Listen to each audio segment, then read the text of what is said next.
Which animal is known for having a trunk?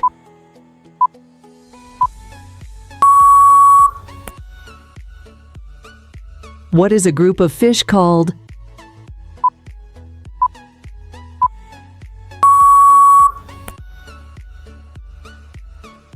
Which animal is known to sleep a lot and eat eucalyptus leaves?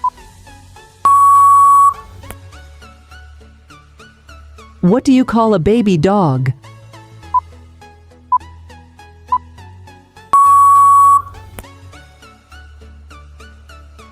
Which animal is known for its long ears and hopping?